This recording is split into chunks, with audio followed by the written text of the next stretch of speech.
গতকাল রাতে আমি একটা জিনিস চিন্তা করলাম, আমার দ্বারা পড়ালেখা ব্যবসা বাণিজ্য কিছু হবে না, তাই আমি একটা সিদ্ধান্ত নিছি। কি সিদ্ধান্ত নিছিস? যেসব মেয়ের বাপের টাকা আছে ওইসব মেয়েকে বিয়ে করব, বিয়ে করে ঘর জামাই থাকবো। তোর কাছে মেয়ে দিবে কে? কেন? মেয়ের বাপ। মেয়ের বাপ তোকে কেন মেয়ে দিবে? আমি বিয়ে করব, আমাকে মেয়ে দিবে না? প্রত্যেকটা বাবার কাছে তার মেয়ে রাজকুমারী, কোনো বাবাই চাবে না রাজকুমারীকে কোনো একটা ফকিরের সাথে বিয়ে দিতে।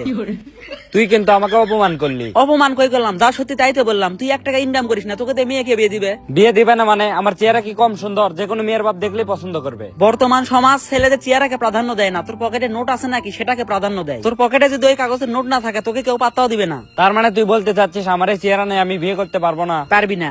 আমি যদি চাই আমি 1 সপ্তাহের মধ্যে বিয়ে করব, শুধু বল আমার বয়সটা একটু কম। আচ্ছা মনে কর তুই ঢাকায় যাবি, বাস স্ট্যান্ডে 2টা বাস আছে। একটা বাস নতুন চকচক করতেছে কিন্তু তার ইঞ্জিন নাই, আর একটা বাস পুরাতন কিন্তু তার ইঞ্জিন ভালো আছে। এখন তুই বল তুই কোন বাসে চড়ে ঢাকায় যাবি? নতুন বাসের ইঞ্জিন নেই, তাহলে তো আমি ঢাকায় যেতে পারবো না। তাহলে তো এখন পুরাতন বাসে চড়ে ঢাকায় যেতে হবে। ঠিক তেমনই তুই হচ্ছিস নতুন বাসের মতো, তোর কাছে যদি টাকা না থাকে তোকে কেউ মূল্যায়ন করবে না। এইসব উল্টাপাল্টা চিন্তা ভাবনা মাথা থেকে বের কর। সামনে তোর ভবিষ্যৎ কিভাবে সুন্দর করবি সেটা নিয়ে চিন্তা কর।